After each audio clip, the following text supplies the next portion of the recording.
Hey y'all, it's me, Dr. E, here to help you out with our new theme, Theme 4, presenting social science concepts and research. So this is really all about fine-tuning your presentation, okay? Project 2, the presentation. Um, Before I dive into that, I want to give a quick little breakdown of what I'm going to cover in this. I'm going to kind of go over the new theme, going to go over key concepts, specifically reflection, crafting the presentation script. I also have some suggestions about how you should prepare your script. As well as I include a sample presentation, one of my own that I've given that will be able to help you. Then I'll go over assignments, okay? And give you an update about Project 2 work. Sound like a plan? Excellent. Let's go. So, presenting social science concepts and research. As I said, this is really all about fine-tuning your presentation, right? You've already drafted a couple of slides. It was required last week, week 6. So you've already started doing this. But this week we're really going to kind of focus in on some self-reflection about what you've gone through, the research process, examine more there's a TED Talk and another video, I think, about art therapy. So you're going to use that as a case study example to see how people are making connections, all right, and engaging their audience and such. Okay. Let's see here. By taking the time to digest and consider your work, you will be able to identify key changes in your thought process, which allowed you to see and understand your issue from the perspective of a social scientist. Alright. From that, you will explore the benefits and opportunities the social sciences can lend you in your own personal and professional lives. That's going to be later on, next part of the theme, but that gives you a broad overview. As I said, you're going to focus in on a case study and some videos about art therapy. And a good way to think about these is that they're pretty much stepping stones to help you with your personal reflection, all right, about what you've learned about the social sciences, their value, and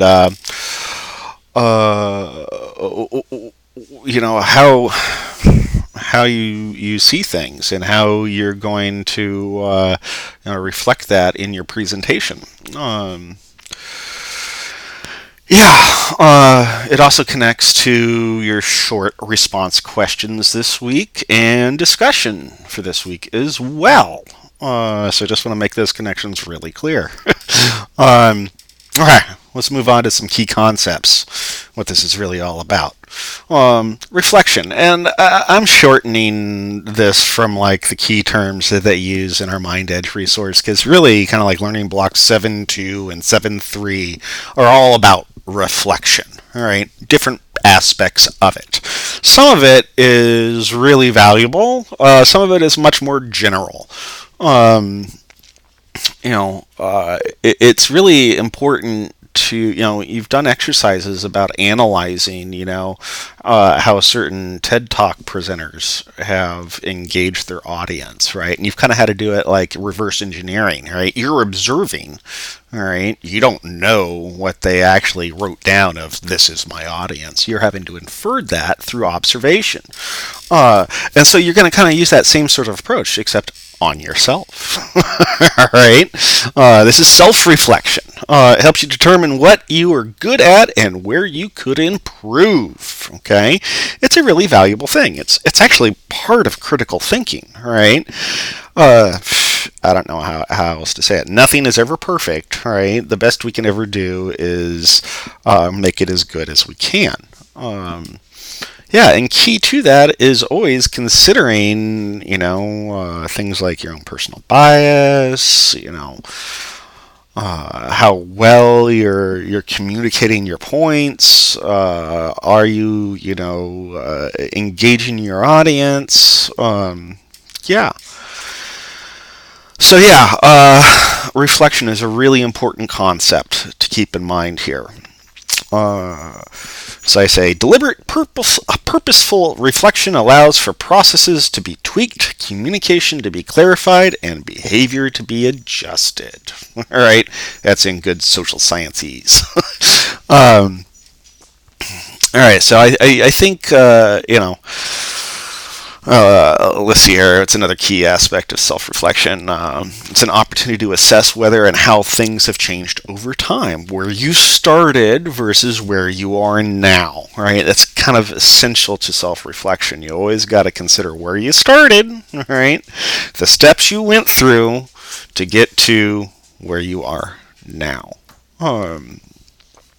Yeah, and you should also, I want to really underscore this, appreciate what you've accomplished. All right, that's also a really important part to self-reflection. All right, like, wow, all right, I started here, I got all the way here. Wow, look at all that I did. That should be really self-validating. And believe me, in the world of academia, that is important. All right. Yeah. Okay, I think I've said enough about reflection. Moving on to creating the presentation script. Read what our Mind Edge resource says about this. I'm not going to rehash it here, but you will note in the written portion below that I have some key pieces, that kind of remind you about some of the exercises you've done. I also include our Mind Edge guidelines for creating a presentation script, which is pretty basic, but I think that's actually in your favor here. All right. You want to start with ensuring you're kind of in the ballpark, right? Then it's fine tuning. And to help with that fine tuning, I have some suggestions about how to prepare your script. Okay. Basically, there are two ways. You can create a standalone document, right? A Word doc, where you literally list slide 1 and then include your script for it. Slide 2, script for it. Okay, and so on and so on and so on for all of your slides. If it's a title slide, obviously there's no script to it, right? If it's a references slide, no script to it.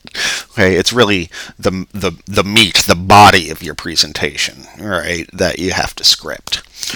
So yeah, that's option 1. Option 2 is you can actually integrate your script with your slides. Well, not technically in your slides. In the program you're using to create your slides is a better way to put it.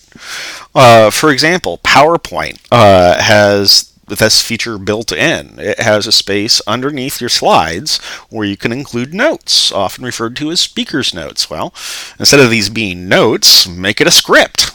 Okay, no problem with that. The computer's not going to say, no, you can't put a script here.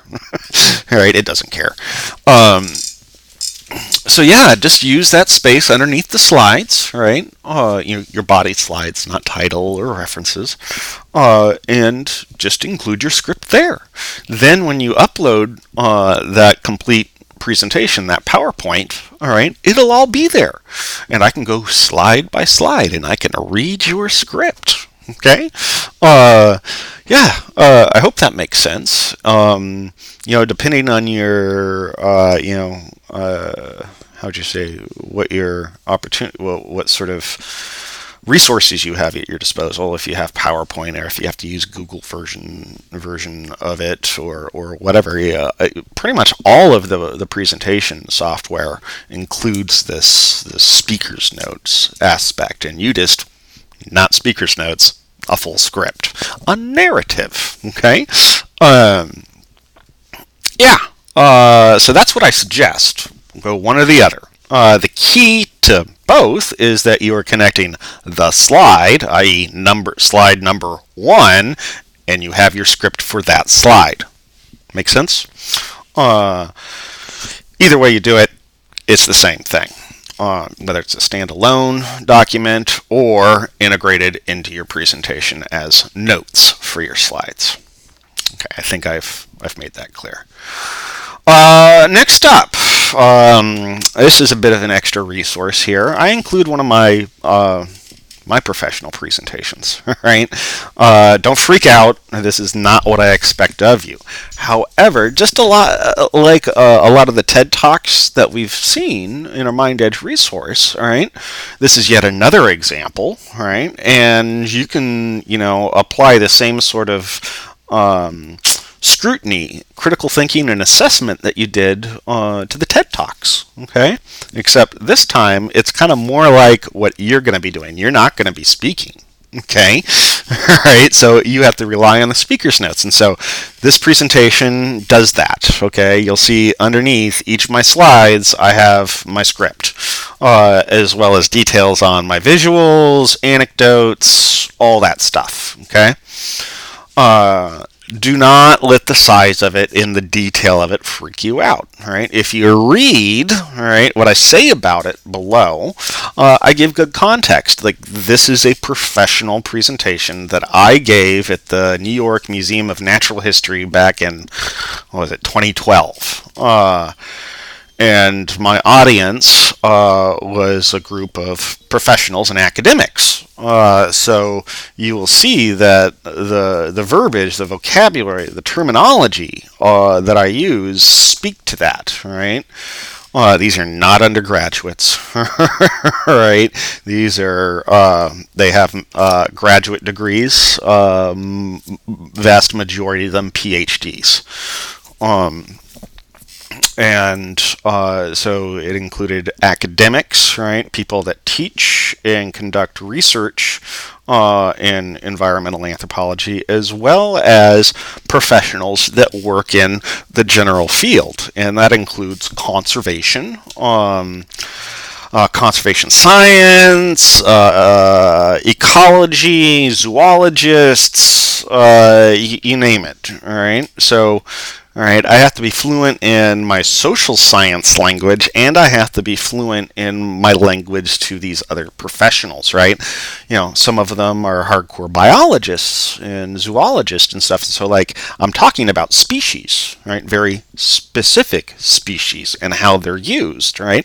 So I have to identify what those species are, and they have to be 100% accurate, okay?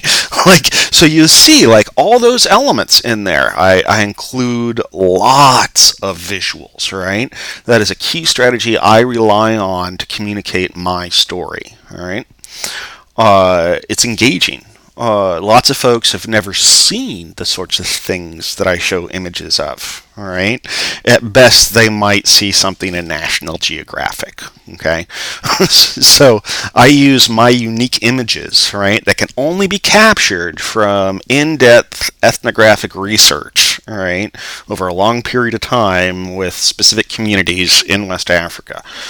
And I put those to work here. And I include stories about them to drive that home. They connect image to story to point.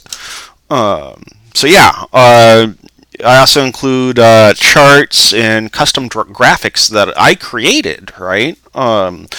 Not, statistics, a statistical chart, copied from someplace else or anything like that. I use kind of some abstract flow charts and also some kind of weird social theory things about friction, which is all about, if you want to know, cultural values rubbing together, right? Just think about rubbing two sticks together, right? It's a creative process. You do it hard enough and fast enough, poof, you got fire. Well, I use the same sort of idea about cultural values rubbing together. Okay, it creates friction, and new things can be created from it. Really cool stuff. Anyway, I don't want to go off about my specific research. The point is to look at it as you have the other TED Talks, okay? Look to see how I use those specific strategies and tools, right? Hooking my audience and, anecdotes, stuff like that. Okay. Enough about that. Let's move on to assignments. Okay, you only got 2 this week. It's kind of a light week. Because I'll let the cat out of the bag. You should be working on project 2. All right. But our first real assignment is our week 7 discussion. Graffiti is art therapy.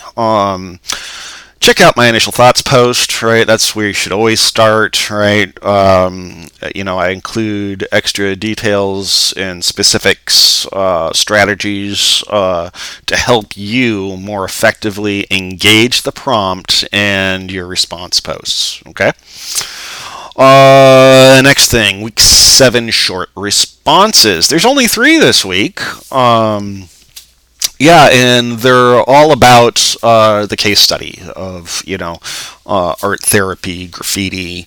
And then you actually have to do some self-reflection. Aha, we have an exercise about self-reflection. That makes sense, right? Because it's something you need to do. So do it. Engage these. And, I'll say it again, go beyond the minimum, okay? A couple of sentences is really hard to show, for you to demonstrate your grasp of it, right? Like, I'm not saying it can't be done in 2 to 3 sentences, but I would actually think to be able to do so would require several revisions to get it so perfectly concise to get it in that very limited space. So you know what? Hey, don't stress it. Feel free to write more. And as always, it'll benefit you. I guarantee it. I'll have more to give you feedback on. Okay, so I have specific submission guidelines for your week 7 short responses, right? Make sure you use your APA. All right? If it's like everything should be in APA.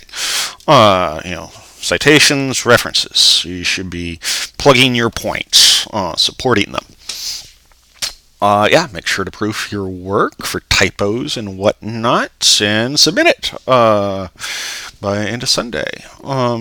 Next up, this is not an official assignment. However, it's just kind of a heads up of what you should be working on with your project 2, your presentation.